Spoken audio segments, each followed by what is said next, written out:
You know, watching Joe Biden hold an emergency press conference to reassure the last 18 people in the world who still have faith in his faculties was interesting, to say the least. I mean, it was interesting. It was very, very sad, really, really sad, but it's interesting. The only thing I think more interesting than that is watching the propagandists circle the wagons and lose their collective hive minds over everything compiled in that report. And also watching their victims, the victims of these propagandists, excuse it. I mean, this has been depressing. One guy told me that it's not important because presidents just delegate. And my question back was, if that's all they do, should we have a guy so feeble-minded that he can't be held accountable for his own actions, delegating even the most minor duties and responsibilities on behalf of literally the entire free world?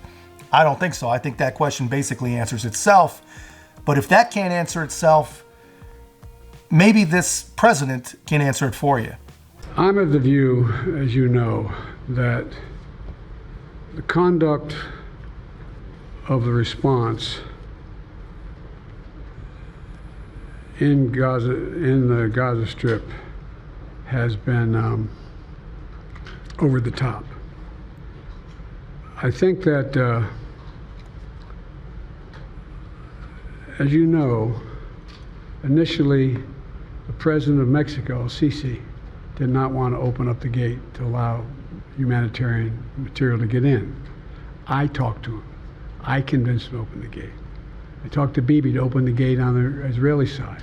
I've been pushing really hard, really hard. All right, so this was his big moment to explain things, to reassure the American people that he is still capable. And look, I get it. Geography is tough. A lot of questions are tough, but come on, man. This is unacceptable. And where are all the people that wanted to invoke the 25th Amendment every time President Trump walks slowly down a wet ramp?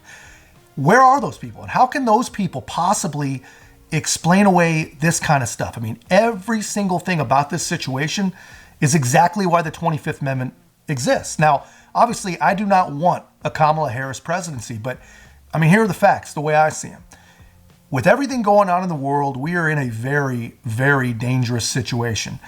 There is not one bad actor across the entire globe that sees this and thinks that America can handle her business. Nobody thinks that. And not just bad actors, our allies are got to be pretty damn worried too. And I know there's all this talk about, could Joe Biden serve a second term? I don't think we should even be talking about that. I don't think he should be allowed to finish this term. But, I mean, if you can't get through the press conference designed to prove that you can remember things without confusing Mexico and freaking Egypt, then I'm sorry, man, you just failed that test. You failed it pretty freaking miserably. But, if you're the good folks over on The Morning Joe, MSNBC, you're not concerned about any of this. None of this is a problem. None of this is offensive. The only thing that is a problem, the only thing that's offensive, is that the special counsel would even dare to bring it up, which is pretty freaking funny if you really, it's not funny. It's freaking terrifying. It's depressing. Yeah, you know what? I'm a simple country lawyer. Yeah. John, I'm a simple country lawyer, and I know. What's the headline? What should the headline from this report be? Not indicted. Not guilty. Right. Not the evidence to indict him. Yeah. It's not there. And the clear differences, as he wrote, between Trump and Biden. That should be. And I would have thought, Joe. Wait, hold on, John. Hold on, John. Do you think that this guy is so naive? You think this guy is so stupid? Do you guys think this guy is so clueless that he didn't know by putting words in that Donald Trump would love for him to put in there, that wasn't going to be the headline for the New York Post, that wouldn't be on every... The guy knew. He's a Trumper who knew.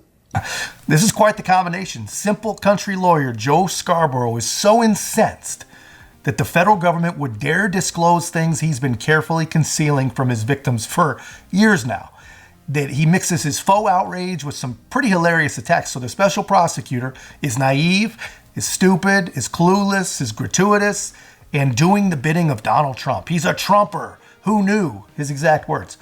This is the kind of mental break from reality that happens when you are driven by hate and really purely Trump derangement. He's outraged that justice would allow that language in, the Justice Department, I mean. What he doesn't seem to realize, that language being included is the only thing keeping Joe Biden safe from being indicted. Right. So why in the world would the Justice Department allow that dicta to be in there? It's gratuitous. Well, and he knows it's gratuitous, and it was bad faith. It was bad faith that he did it, and it was even worse judgment that the Justice Department allowed that garbage to be released. Right, and I think that's now raising kind of the second point. I mean, I'm continually stunned by people who I think should know better in Washington, D.C., who turn out to be just that naive or just that stupid. I've never met this man. I'm not going to impute his motives. I've never spoken to him about it. So I will say, I think Jonathan Lemire, Willie Geist, Chuck Rosenberg, at least, I think we all would have known that if you wrote elderly man with poor memory, that would end up right here on the wood of the New York Post and will be echoed in campaign advertising out of Donald Trump's mouth, et cetera, et cetera. We all would have known that. I don't know if the special counsel did know that. I do think that you've raised a really fundamental question, and it's a question that, that what I hear from inside the Biden administration is that, a lot of the fury last night was directed as it may be more at Merrick Garland for good reason. At her, I think because of the fact that they have always thought that this special counsel was unnecessary. The facts here suggest that they may be wrong about that, in the sense that things that Biden is found to have done here, and some of the evidence that the special counsel brought to bear, just on terms of how badly mishandled some of these classified documents were, they may be wrong that this probably was Garland may have been right to appoint the special counsel to look into this for a variety of reasons, but they've been mad at him since then. And now they're really mad at him because the question of why you would allow this report to come out with this language in it, that does rest in Merrick Garland's hands, does rest in his lap, so to speak. And I that's where I think the buck may stop here when we ultimately talk about who's responsible. It is such repeated James Comey. And the fact, James Comey writing the letter he did 10 days beforehand, acting like, hey, I'm just playing it down the middle.